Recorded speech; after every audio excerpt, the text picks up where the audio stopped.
Ketemu maneh. Kon mesti melok-melok. Aku nggak ngarah meneng. Anak buahku kok pateni kabeh waktu kuwi.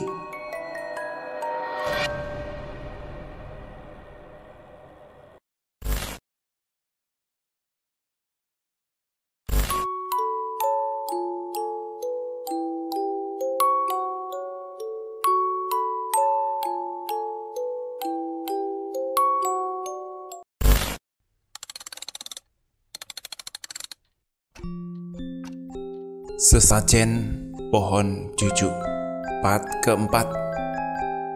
Tulisan ini ditulis oleh Ayu Ika. Terima kasih. Dan juga buat yang belum nonton part 1, 2, 3, silakan, linknya ada di deskripsi. Tonton dan jangan di skip. Mari kita lanjutkan ceritanya. Ica, kamu sebenarnya nangkep gak sih apa yang ku ceritain tadi? Dia tuh sebenarnya gak pernah ngincer kakakmu loh. Yang dari awal diincer itu ya kamu. Soal cerita itu semuanya karangan Romo Aji aja. Ini tuh desaku. Mana mungkin aku melakukan hal sebodoh itu di tempat sakral? Tanyanya berhasil membuatku tercekat saat itu. Tapi kenapa Kak Rey sekarang seperti ini? Apa karena mereka tak berhasil membawa sukmaku, jadi Kak Rey jadi sasarannya? Tanyaku. Bukan, Cak, bukan. Mereka gak ngincer Rey. Yang mereka incer itu tetap kamu. Rey jadi seperti itu karena dia tahu semuanya. Romo Aji takut kalau rencananya untuk ngambil kamu gagal. Romo Aji melakukan ini agar kamu dan papamu lengah, menyerahkan semua ini padanya. Lalu dia lebih mudah mengambil sukmamu terang-terangan dan tanpa harus berbuat payah. Kenapa harus aku, Mut? Tanyaku pelan saat itu. Kamu itu istimewa. Baumu sama dengan dia. Hah? Dia siapa sih, Mut? Tanyaku sama Mutia. Mutia hanya menggeleng saat itu. Aku tak mau menyebutnya. Mendengar namanya saja udah Cakrawati, ucapku lirih. Cah, teriaknya. Aku mau pulang ya. Sebentar lagi maghrib. Kamu cepetan pulang. Jangan pernah berhenti meski ada yang memanggil kamu. Dan tolong sekali lagi selamatkan kakakmu. Gimana caranya aku bisa menyelamatin kakakku? Mutia tetap berlari pergi hingga tak terlihat lagi. Aku segera pulang dari sana. Ica, Ica. Suara yang tak asing. Ya, benar itu Kak Rey. Aku tahu betul. Tapi aku jadi keinget pesan Mutia. Jangan pernah berhenti meski ada yang memanggil. Malam itu seperti biasa. Kedua orang tuaku duduk santai. Mumpung bibi sudah pulang, aku niatkan untuk bertanya kepada orang tua soal Romo Aji. Ma, Pa, Ica boleh nanya sesuatu nggak? Tanyaku. Mereka berdua manggut serentak. Sebenarnya Papa itu kenal gak sih sama Romo Aji? Dan sejak kapan Papa kenal? Tanyaku. Nampak di wajah Papa keherangan dengan pertanyaanku ini. Sejak kita pindah di sini lah, Nak, jawabnya. Jadi bukan dari bibi? Tanyaku. Bukan. Papa mengenal Romo Aji itu udah dari dulu. Baru bibi itu hanya merekomendasikan saja, jawabnya. Gila, bener-bener gila. Jadi apakah bibi dan Romo Aji itu memang dalang dari ini semuanya ya, batinku? Pa, bawa Kak Rey pulang. Romo Aji itu bukan orang baik loh, Pak, pintaku. Papa dan Mama terkejut mendengar ucapanku. Aku menceritakan semua cerita Mutia ke Papa. Pa, bener kata Ica. Ayolah, jemput Rey. Di sana Rey tidak aman, kata Mama. Bener-bener gila. Jadi ini semua ulah Bu Ratmi sama Romo Aji ya, ucap Papa geram saat itu. Yaudah, kita udah nuduh Rey macem-macem. Pa, Mama nyesel lebih percaya sama orang lain daripada Rey. Tapi kenapa ya Kak Re bilang ini salahnya papa sama mama? Tanya aku. Karena lewat benda itu, iblis itu dengan mudah dekat denganmu. Re yang memberikan benda itu, makanya dia merasa bersalah, jawab papa. Terus itu maksud papa? Tanya aku. Papa manggut. Papa cuma bisa manggut saja saat itu. Benda itu diisi dan dijadikan pintu perantara agar mereka bisa masuk ke badanmu. Papa kecolongan. Kita sudah dipermainkan, jawab papa. Mama gak nyangka ternyata Piratmi itu istri Romo Aji, ucap mama lirih. Yang terpenting sekarang mari kita jemput Re, ucap papa. Kami pun setuju. Saat kami keluar rumah, di sana sudah ada Mutia dan Nyai Wiji. Kami tidak akan membiarkan kalian bertarung sendirian, ucap Yai saat itu. Mutia, terima kasih ya sudah membantu keluarga kami. Kami menuju Romo Aji dengan mobil papa. Dalam perjalanan, kami saling minta maaf dan meluruskan kesalahpahaman ini. Sudah, gak apa-apa. Jangan dibesar-besarin. Namanya juga salah paham, wajar kan? Yang penting kita semuanya sudah sama-sama tahu, ucap Yai saat itu. Kini aku menjadi Mutia. Setengah dalam perjalanan menuju rumah Romo Aji untuk menjemput Kak Re, tiba-tiba Ica menjerit histeris. Terpaksa kami berhenti untuk memeriksa keadaannya. Caca, istighfar dong Ca, istighfar, ucap mama. Mama sembari meneteskan air mata. Papanya sibuk memegangin tangan Ica karena ia berontak saat Yai mendoakan. Perasaanku mulai tak enak ini. Aku bantu doa sebisanya ya. Anak ini sudah aku ikat. Kalian semua kecolongan. Suara Ica yang lembut berubah menjadi menggetar. Urat-uratnya menyembul, matanya terbelalak lebar. Hampir 20 menit dia seperti ini. Tangisan mamanya semakin menjadi-jadi. Kok bisa kayak gini Yai? Saya kira Ica sudah benar-benar bersih loh, tanya papa. Rupanya sebelum ini Aji telah melakukan sesuatu hal kepada Ica yang tak kita tahu itu apa dan kapan mulainya. Lalu apa yang harus kita lakukan Yai? Tanya papa. Kita akan tetap melanjutkan perjalanan ini ke rumah Aji. Apa nggak makin bahaya Yai? Tanya aku. Tidak, Aji tak bisa menyentuhnya, ucap Yai yang membuat kami semua kebingungan. Dalam perjalanan, Ica masih berteriak dan mengejang. Seperti sangat kesakitan, tak lama kami pun sampai di rumah Romo Aji. Akhirnya, yang ditunggu-tunggu datang juga, ucap Romo Aji saat itu. Kembalikan putraku, kamu sudah membohongi kami. Dan kamu sudah memfitnah keji, ucap Papa Ica. Romo Aji hanya tertawa, tak menjawab ucapan Papa Ica. Kamu sudah mengingkari janjimu, Ji. Saya tidak akan tinggal diam lagi, ucap Yai saat itu. Kenapa Yai? Selalu ikut campur urusanku, tanya Romo Aji saat itu. Ya jelaslah saya ikut campur. Kamu sudah membahayakan nyawa penduduk di desaku. Kenapa? Kamu takut kalau saya turun tangan?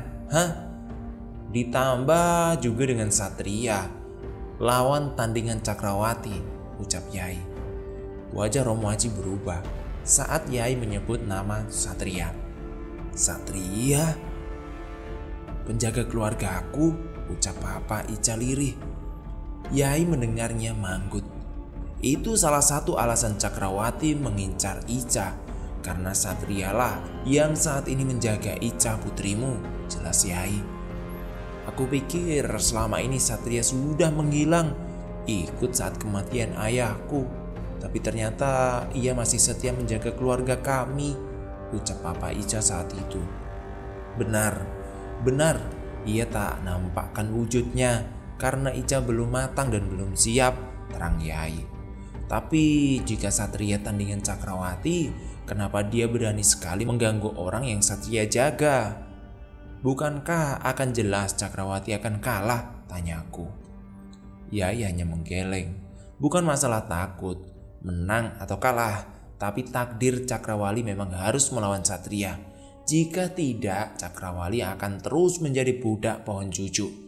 Ia tak akan pernah bebas. Karena Cakrawati sebenarnya bukan orang jahat. Takdirnya lah yang memaksa ia seperti ini, jelas Yai saat itu.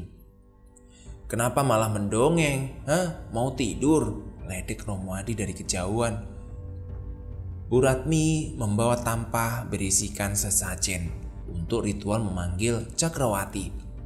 Bi, saya tidak menyangka ternyata ulah bibi seperti ini, ucap Mama Ica sembari memangku badan Ica yang pingsan. Bu Ratmi hanya tersenyum sinis saat itu. Yai dan Papa Ica bersilah dan memejamkan mata. Entah apa yang mereka lakukan. Aku hanya tahu sukma mereka akan bertarung. Kini aku sebagai Ica. Saat dalam perjalanan ke rumah Romo Aji, aku merasa was-was. Pikiranku hanya tertuju pada Kak Re, Bibi, dan Romo Haji. Tak kusangka orang yang kuanggap baik ternyata penyebab dari semua masalah ini. Samar-samar aku melihat pria gagah menunggangi kuda. Tampilannya seperti raja di kerajaan yang aku tonton di film kolosal. Ia berjalan tepat di sebelah mobilku. Mana mungkin di zaman sekarang ada yang seperti ini. Palingnya cuma halusinasiku saja saat itu. Ia tersenyum. Naiklah kemari, aku akan melindungimu, ucapnya dari luar mobil.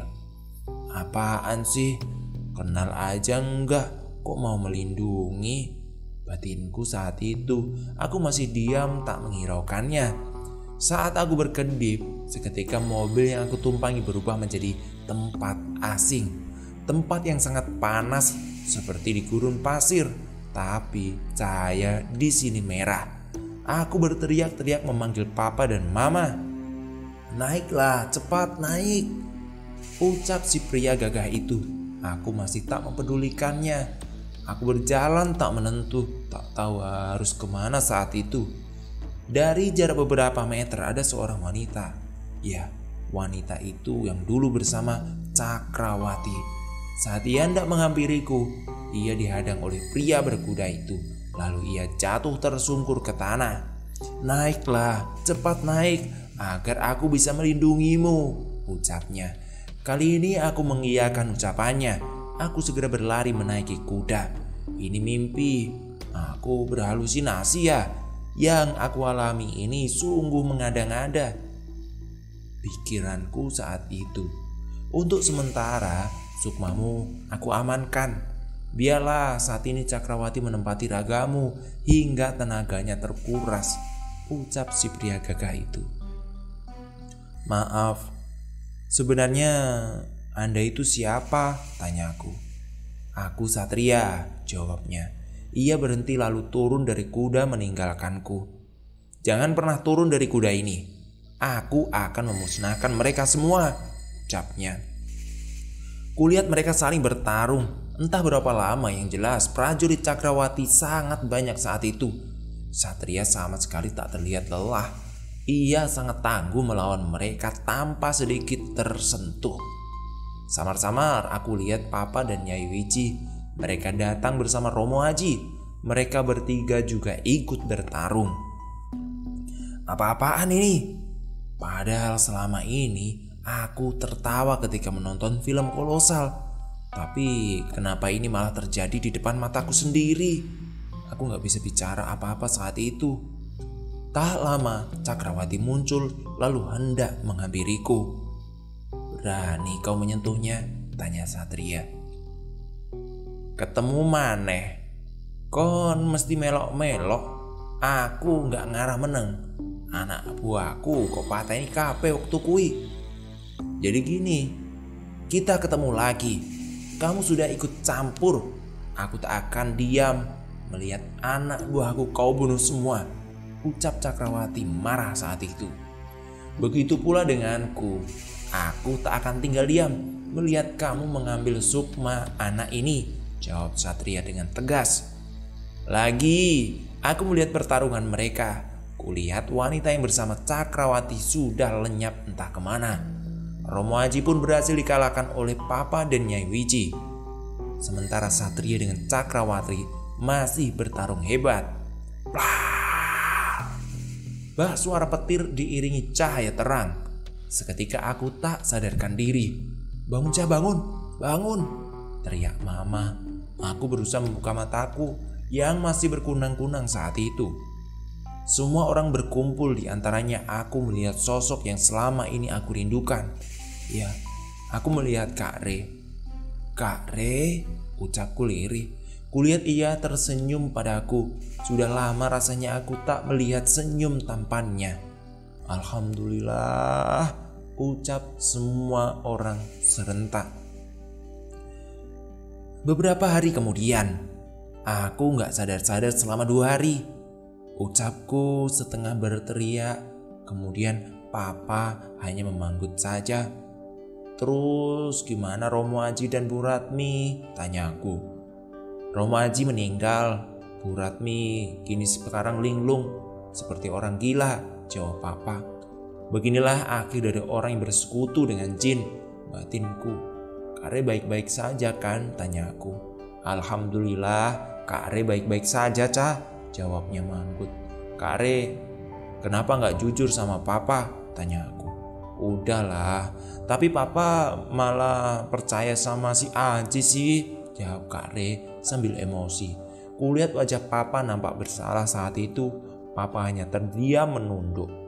Malah Kak Re disuruh jauhin Mutia, padahal mereka mau menolong kita loh. Si Aji sialan itu memang sudah berhasil mempengaruhi Papa.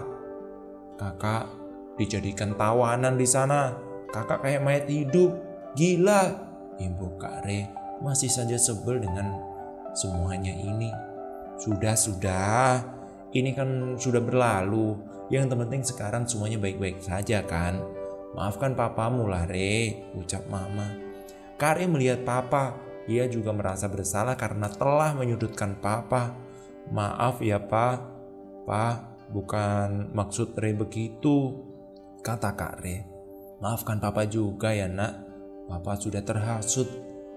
Pak, Satria itu siapa? Tanyaku. Dia pengikut setia kakekmu, Cah. Ia setia menjaga keluarga kita. Tentunya dengan izin Allah loh ya, jawab Papa. Tapi Cakrawati itu kemana Pak sekarang? Apa dia nggak akan mengganggu kita lagi? Tanya Kak Re. Tidak akan pernah. Cakrawati telah dibinasakan oleh Satria, jawab Papa. Mendengar itu, kami semuanya merasa lega. Waktu kamu ke rumah Romo Aji dengan Bibi, apa yang mereka lakukan padamu? Kenapa waktu itu Yai bilang Romo Aji sudah berbuat sesuatu yang tak kita tahu? Apa sebenarnya dan kapan? Tanya Mama. Aku sedikit bingung dengan pertanyaan Mama. Apa ya Ma? Ica juga kurang tahu sih. Yang jelas waktu itu Ica datang, disuguhi minum, lalu Ica diantar ke kamar Kak Re. Itu saja. Minuman apa Cah? Tanya Papa. Aku mengedikkan bahu. Entahlah, minuman itu berwarna seperti susu, tapi rasanya sepat dan agak asam sih. Aneh, tapi meskipun rasanya tidak enak, Ica malah habisin minuman itu Pak, jawabku. Darah Cakrawati, itulah yang membuat ia terikat denganmu. Untung saja Satria menghalangi Cakrawati. Ya setidaknya bisa menghambat, ucap Papa saat itu. Terima kasih buat yang udah nonton dan selesai ceritanya. Mungkin yang belum nonton, tonton part 1, 2, 3, dan 4 biar selesai ceritanya. Dan juga buat teman-teman jangan lupa komentar, klik tombol subscribe dan share ke media sosial teman-teman ya. Ramaikan komentarnya. Terima kasih, sampai jumpa. Kita lanjut cerita yang lain.